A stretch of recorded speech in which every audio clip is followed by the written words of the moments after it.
की हुई हत्या। संत रामपाल जी पर सुनाया गलत फैसला। यह तो सबको पता है कि संत रामपाल जी पर 2014 में हत्या का केस बनाया गया था, लेकिन जिसकी पत्नी की हत्या और अन्य 5 महिलाओं की हत्या हुई थी, उन्होंने यह बयान दिया था कि यह हत्या संत रामपाल जी ने नहीं, हरियाणा पुलिस की कार्रवाई से हुई थी।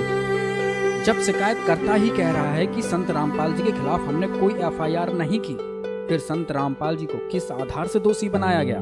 सरकारी वकील ने कहा कि संत रामपाल जी को बंधक बनाने वाले केस को आधार बनाकर हत्या के मामले में दोषी ठहराया गया।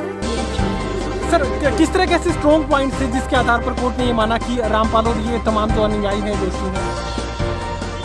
इन्होंने कन्फाइन किया हुआ था, सारे जो विक्टिम थे इनकी कस्टडी में थे, और हमने 428 एफआईआर में इनको वहीं से अरेस्ट किया था अंदर से। हमारा केस यही था,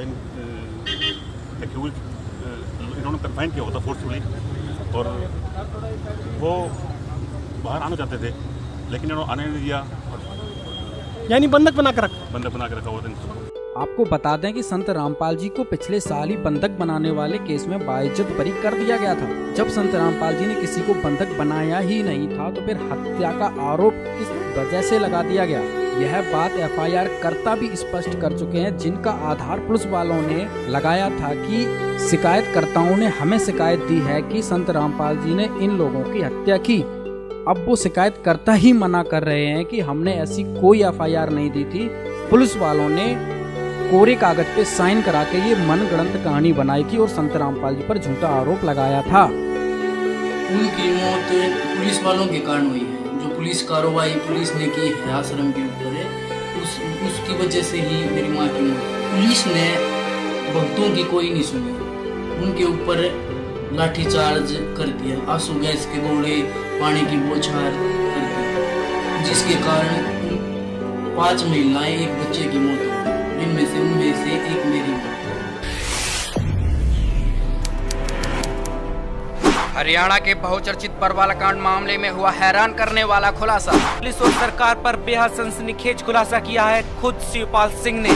शिवपाल सिंह हरियाणा पुलिस की तरफ से शिकायतकर्ता के तौर पर पेश हुए हैं। शिवपाल सिंह वही शख्स हैं जिनकी पत्नी की मौत बरवाला कांड में हुई। आज आपको बताएंगे कि बरवाला आश्रम में 6 हत्याओं के जिम्मेवार संत रामपाल हैं या हरियाणा पुलिस। लेकिन जिसके बयानों के आधार पर ये झूठी रिपोर्ट बनाई गई, उन्होंने कैमरे के सामने खोले हैरान करने वाले राज। शिवपाल ने बताया कि हमें आश्रम में संत रामपाल ने या किसी अनुयायी ने नहीं बनाया था बंधक। मैं सिर्फ परमात्मा को साक्षी मान के झूठ और सच की बात कह रहा हूँ कि मेरे गुरुजी ने मुझे बंधक नहीं बनाया था, बस।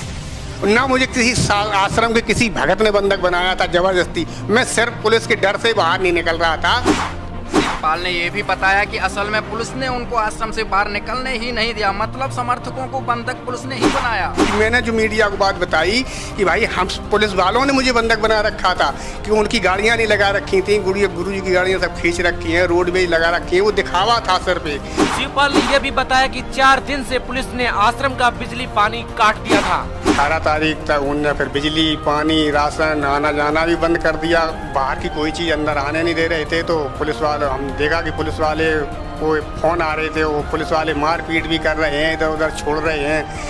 सबसे अहम बात शिवपाल ने बताया कि मेरी पत्नी की असली कातिल हरियाणा सरकार और पुलिस है। मेरी पत्नी की हत्या संत रामपाल जी मेरे गुरुजी ने नहीं की है, मेरी पत्नी की हत्या पुलिस वालों ने की है। हरियाणा पुलिस पर सनसनीखेज खुलासा करते हुए शिवपाल ने कहा कि पुलिस ने अंधाधुंध आंसू गैस के गोले और लाठियों से मेरी पत्नी की हत्या की। मैं कैसे विश्वास करूंगा इस देश के उस फैसले के ऊपर जो फैसला देते हैं कि जिन पुलिस वालों ने मेरी पत्नी सरिता की हत्या की, और उन पुलिस वालों पे कब फैसला आएगा जिन्होंने मेरे सामने हत्या की, उन पे मैं देश के कानून पे कैसे विश्वास करूंगा? शिवपाल का कहना है कि पुलिस की बेहद क्रूर कार्रवाई के कारण सब हत्याएं हुई हैं। मेरी पत्नी की हत्या पुलिस वालों ने की है, और वो बात न बता के मुझे ही उल्टा बदनाम कर दिया। तो बताओ मेरा हृदय कैसे विश्वास करेगा? बताओ जब मेरी हृदय की बात नहीं सुनी जा रही है, मैं क्या करूं? कानून पे विश्वास करना बंद कर देगा। हमारे साथ लड़ाई झगड़ा हम कर नहीं सकते, दूसरे को हम बच नहीं सकते, तो क्या करेंगे? आत्महत्या ही करके मरेंगे जब हमें लोग जीने नहीं देंगे। पुलिस वालों के पास जाएंगे, वो मेरी सुनेंगे नहीं, मीडिया वाले के पास जाएंगे, वो मेरी सुनेंगे नहीं, तो क्या करेंगे? लाठ चारा फिर आदमी के पास आत्महत्या रह जाएगी, वही कर करके।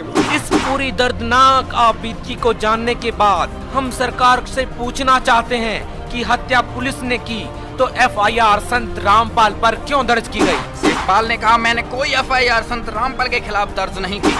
और संत रामपाल जी महाराज के ऊपर मेरे नाम से केस चल रहा है कि उन्होंने मेरी पत्नी की हत्या की है, उन पे फैसला आने वाला है। लेकिन उन लोगों पे कब फैसला आएगा जब हमने एफिडेविट भी दे दिया कि मेरी पत्नी की हत्या किया ही नहीं है, तो उनके ऊपर किस चीज़ का फैसला आने वाला है? जब मैंने उनके ऊपर केस नहीं किया है, मैंने शुरू से ही बता दिया है, और फिर भी उनके ऊपर फैसला आना आ रहा है, तो ये तो एक तानाशाही है कि ज़बरदस्ती किसी गरीब आदमी की आवाज़ को बंद कर दो, दबा दो। बहुमत का यहाँ बोलबाला हमें तो दिख रहा है, क्योंकि मेरी आवाज़ अगर नहीं सुनी जाएगी, मैं 3 साल से चिल्ला के कह रहा हूँ, जब मुझे सच्चाई का पता चला और मेरी आंखों देखी सामने बात नहीं मानी जा रही है, और अब तो अपने हाथ का फैसला है, फिर ये जैसे मर्जी कर दो। शिवपाल ने ये भी बताया कि पुलिस ने कोरे कागज पर हस्ताक्षर करवाए और उन पर झूठे बयान लिखे गए और कोर्ट में दिए गए, जबकि शिवपाल को इस बारे में भनक तक नहीं लगी। मेरे से कोरे कागज पे साइन करवा लिए। मेरी उस समय स्थिति ऐसी थी कि जहाँ बता रहे थे हम वहीं पे साइन कर रहे थे। ऐसी स्थिति थी मेरी कि जहाँ पे बता रहे थे भाई यहाँ पे साइन कर दो, मैं वहीं पे साइन कर देता था। मेरा छोटा बच्चा था, वो रो रहा, उसको मैं छुपा रहा था कि बार बार दौड़ के जा रहे थे, तो मेरे से बोले कि 4-5 कागज पे एक बार इकट्ठे साइन कर दो और आप बार नहीं आओ। अब पूरे कागज पे साइन करवा ली और गुरुजी के ऊपर तुमने केस किया है। इस पूरे मामले को देख रहे हैं ADC अनिल राव अब संदेह के घेरे में है। जी हां, बरवाला कांड के दौरान IG अनिल राव के कहने पर ही ये मनगढ़ंत झूठा केस संत रामपाल पर बनाया गया था। इससे स्पष्ट है कि संत रामपाल जी पर कोई भी आरोप नहीं था और सरकार के दबाव में आकर यह फैसला सुनाया गया। संत रामपाल जी के वकील AP सिंह ने ही बयान दिया था कि जज खुली कोर्ट में कहता है कि हमारे ऊपर सरकारी दबाव है, आप इससे ऊपर हाई कोर्ट और सुप्रीम कोर्ट में भी जा सकते हैं। और आज वही सिद्ध हो गया कि ना कोई गवाह ना कोई सबूत होने के बाद भी संत रामपाल जी को दोषी साबित कर दिया गया। निष्पक्ष ट्रायल हमारा हिसार कोर्ट में नहीं हो रहा है, इसके लिए भी हम कई एप्लीकेशन लगा चुके हैं। संत रामपाल दास जी को कोर्ट में पेश नहीं किया जाता है, वीडियो कॉन्फ्रेंसिंग के दौरान पूरा ट्रायल उनके सामने नहीं किया जाता है, नहीं दिखाया जाता है। केवल लास्ट में जब सारा काम हो जाता है उसके बाद लाए कैमरे पे दिखाया, ये डेट पड़ गई है, ठीक है जाइए। ये ट्रायल नहीं है। आप आतंकवादियों को भी ट्रायल पूरा निष्पक्ष देते हैं। ये तो हमारे देश के सुधारक हैं, इन्होंने तो समाज को बदलने का काम किया है, परिवर्तन का काम किया है। सामाजिक बुराइयां, दहेज हत्या, नशा मुक्ति, कन्या भ्रूण हत्या, शादियों में पैसों की बर्बादी, ये सब कितने काम किए, मानवता भलाई के काम किए, समाज को निर्माण करने के काम किए। लेकिन आपने ऐसे व्यक्ति के साथ ऐसा किया है कि और ट्रायल भी हमारा निष्पक्ष रूप से नहीं हो रहा है। सरकार पूरी राजनीतिक दबाव में है, जज बायस्ड है जो ट्रायल कोर्ट कर रहे हैं। हमारा संविधान कहता है, सुप्रीम कोर्ट ऐसी धारणा रखती है, जस्टिस SSR हाल न्याय सबको मिलना चाहिए, उसकी अवहेलना की जा रही है।